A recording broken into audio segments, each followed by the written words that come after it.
Olá, meu nome é Arthur Renz, esse é o Friendly English e hoje eu vou falar um pouco a respeito do TOEFL. Sim, esse será um vídeo em português para dar uma quebrada em todos os vídeos que eu tenho gravado em inglês.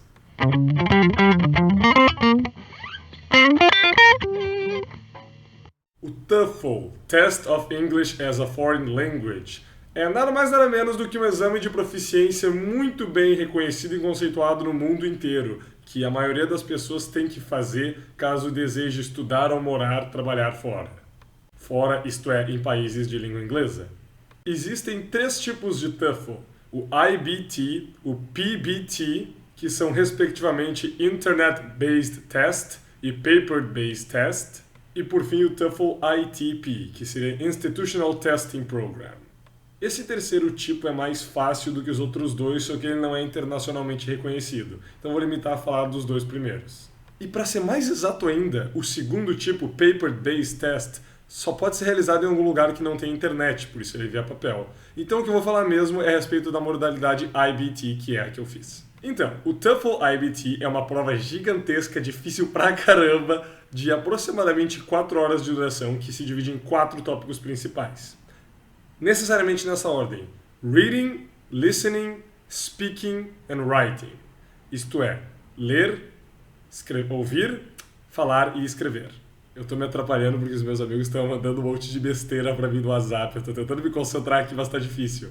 Eu fiz uma inscrição tardia para essa prova, que custa aproximadamente de 160 a 250 dólares. O importante é que é caro pra caramba essa coisa. E eu tive que ir para uma outra cidade a 150 quilômetros de onde eu morava, dormir na casa de uma pessoa e fazer essa prova bem cedo no dia seguinte. A prova não é feita pela internet no nosso computador em casa, confortável, podendo colar de outros sites. Não, a prova é feita num centro autorizado em que as pessoas verificam os computadores, tu só pode mexer no programa aberto e tem que fazer a prova numa sala com muitas outras pessoas. O que, para falar a verdade, pode se mostrar, e no meu caso se mostrou um problema. Porque as pessoas entram em horários diferentes, uma depois da outra, e conforme elas entram naquela salona de informática, elas já começam a logar para fazer a prova. Isso quer dizer que a prova não começa ao mesmo tempo para todo mundo. Então, no meu próprio caso, aconteceu de eu entrar para fazer a prova e ter alguma pessoa já mais na frente. Aquela pessoa estava na parte do speaking e ela começou a falar alguma coisa bem do meu lado, e aquilo me atrapalhou pra caramba, porque as provas não começam todas ao mesmo tempo. Bom, agora que eu já meti um pouco de medo em todo mundo, vamos ao que interessa. A prova começa com a parte de reading, isto é, leitura. Serão oferecidos de 3 a 4 textos com 12 a 15 perguntas de marcar, resposta objetiva, para cada texto. Ou seja, primeiro tu lê um texto, então as questões, outro texto, as questões, outro texto e as questões. Por que de 3 a 4 textos? É aleatório? Bom, acontece que o sistema do TOEFL, eles fazem uma espécie de simulação em que dos 4 textos, apenas 3 efetivamente contam para a nota e um deles não conta. E eles não dizem qual é esse texto. Então, ao invés de ter 1 hora para fazer os 3 textos de 12, 15 perguntas cada um, a pessoa tem 1 hora e 15 ou 1 hora e 20 minutos para fazer 4 textos. Apesar de ter 20 minutos a mais, o fato é que tu vai cansar muito mais a cabeça. E claro que na minha prova veio 4 textos com todos 60 questões para me responder. Não poderia ser melhor. É interessante ressaltar para vocês que todas essas interpretações de texto, elas fogem daquela ideia de nós temos que conjugar os tempos verbais, e o presente perfeito, o futuro perfeito contínuo, a voz passiva e a voz ativa, a condicional 1, 0, 1, 2 e 3. Não, eu não sugiro que se estude esse tipo de coisa para realizar o TOEFL. O TOEFL é muito mais um inglês prático, de entendimento prático, do que regrinhas, o que é, na verdade, muito bom.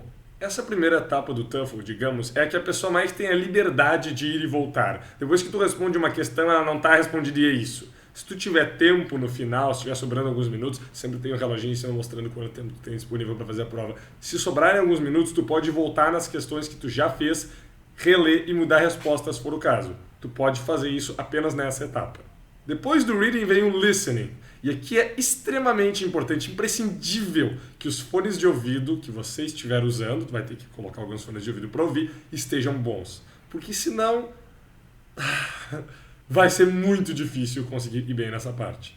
Nessa parte do listening, haverá de 4 a 6 gravações de aulas não muito longas que tu vai ter que ouvir e responder, se não me engano, 5 ou 6 perguntas, mais uma vez objetivas de cada uma. Mas o ponto é que a pessoa não pode ouvir novamente depois que a gravação se foi. Então é extremamente importante que se entenda bem.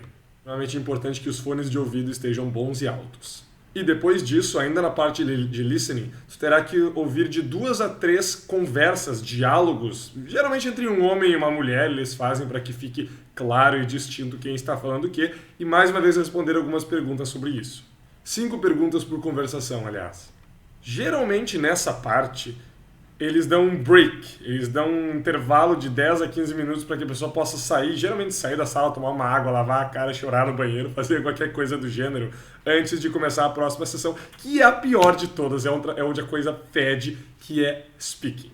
O problema da parte de speaking é porque é muito bizarro falar olhando para um computador, sabendo que não tem ninguém atrás da linha. Ou seja, tu tem que efetivamente fingir que tu tá conversando com alguém, mas é uma espécie de monólogo. Tu tá dando uma resposta que pode durar de 45 a 60 segundos olhando para uma máquina. Pelo menos eu tive muita dificuldade nessa parte. Será um total de 6 questões. As 2 primeiras serão questões de opinião pessoal, preferência. Será exposta uma situação, uma frase, e será pedida a sua opinião sobre aquilo. Por exemplo, que tipo de parceiro você considera o ideal? Algumas pessoas gostam de assistir as notícias na televisão, outras gostam de ler na internet. Esse tipo de coisa é relativamente simples. Então, será dado 15 segundos para você pensar, após a exposição do tema. Tu terá 15 segundos para pensar e 45 segundos para responder. Mas tu não tem até 45 segundos para responder. O ideal é que tu dê uma resposta que dure aproximadamente 45 segundos. E essa é a parte difícil. Nesses 45 segundos, tu terá que dizer: a minha opinião é essa e eu penso isso por causa de A, B, C.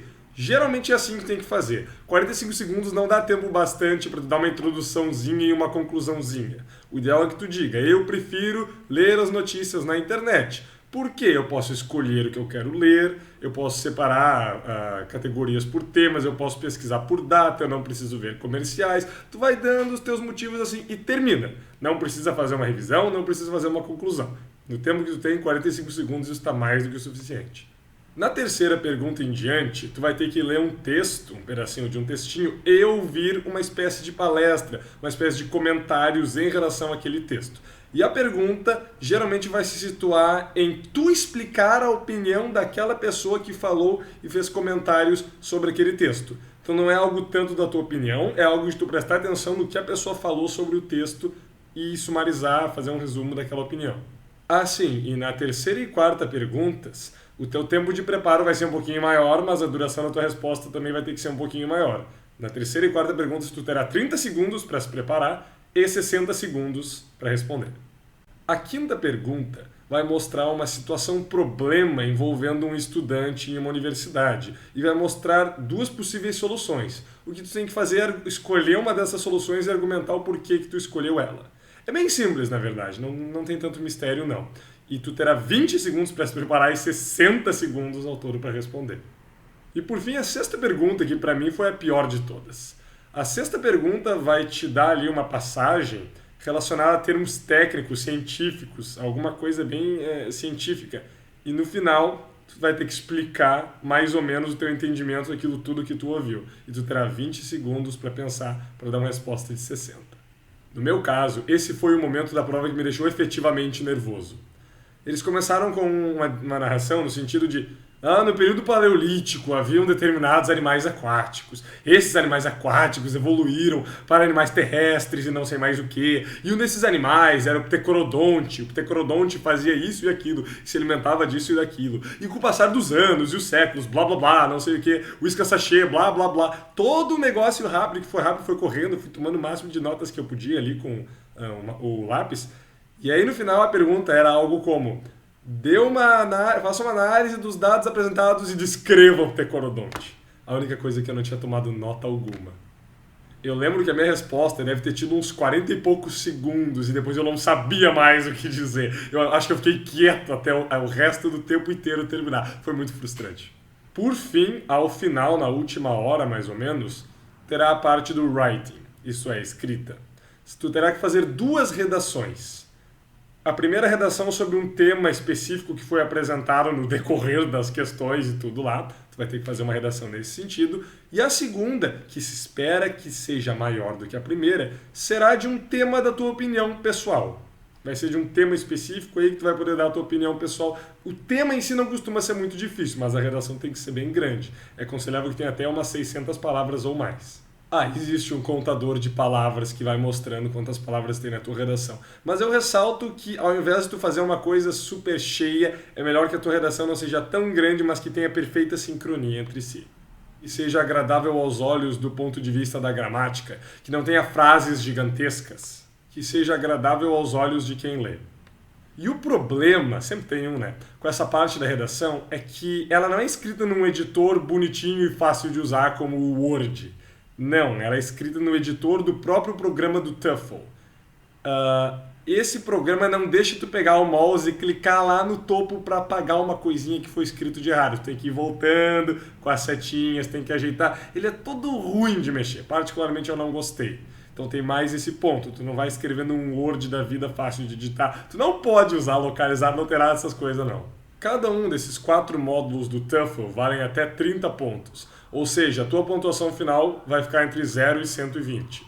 O meu score foi 109 pontos, o que me deixou muito feliz e surpreso, porque a sensação que eu tive ao sair da prova é que tudo tinha dado errado, era o fim, não ia dar. Essa pontuação demora aproximadamente 2 semanas para sair na internet. E sai um PDF bonito, coloridinho, que basta imprimir ou enviar por e-mail mesmo, que todas as instituições aceitam sem frescura. A prova tem uma validade de até 2 anos, ou seja, depois de 2 anos ela vence, o que é francamente pouco tempo na minha opinião, mas infelizmente é como é. Apesar dessa pouca duração, o TOEFL é aceito em, mais de 120 países no mundo inteiro, pelo menos é o que eles dizem no site deles. E é um exame legal, é um exame que realmente reconhece e testa as habilidades do candidato em todos esses sentidos. Como alguém que se saiu relativamente bem na prova, os principais conselhos que eu posso dar, sugestões, é como eu disse antes, não estudar o mimimi da coisa.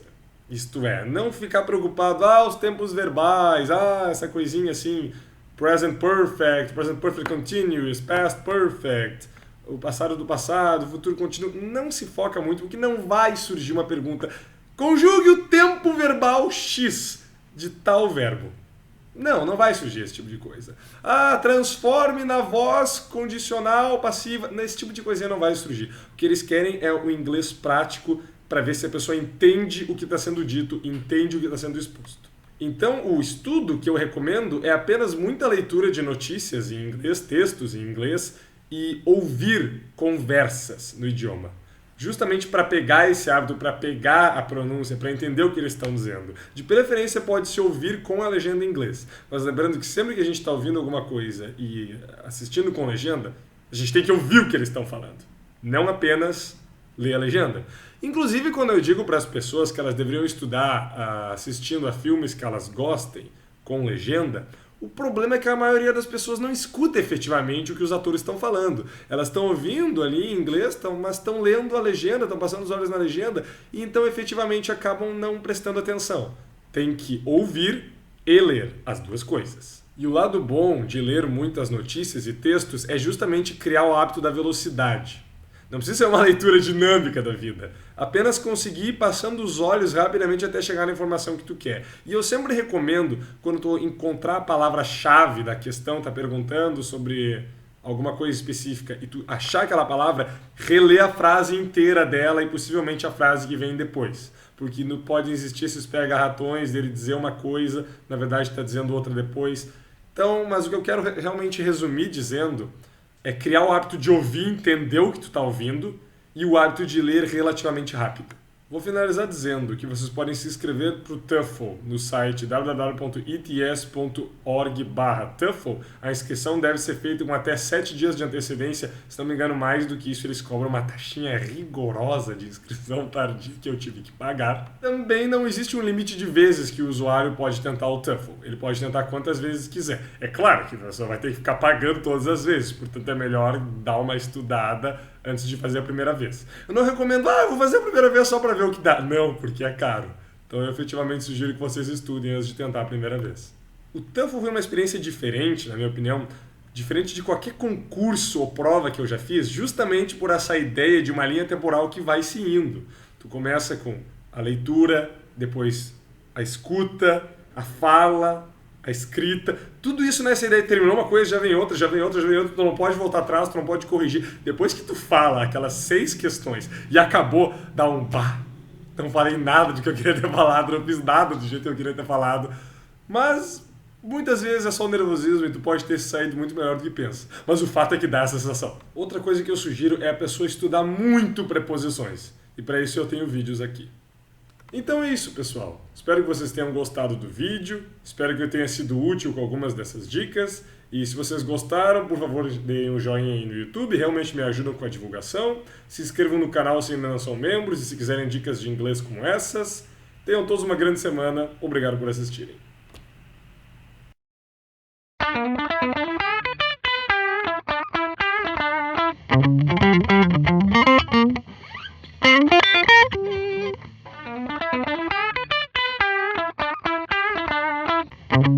Thank you.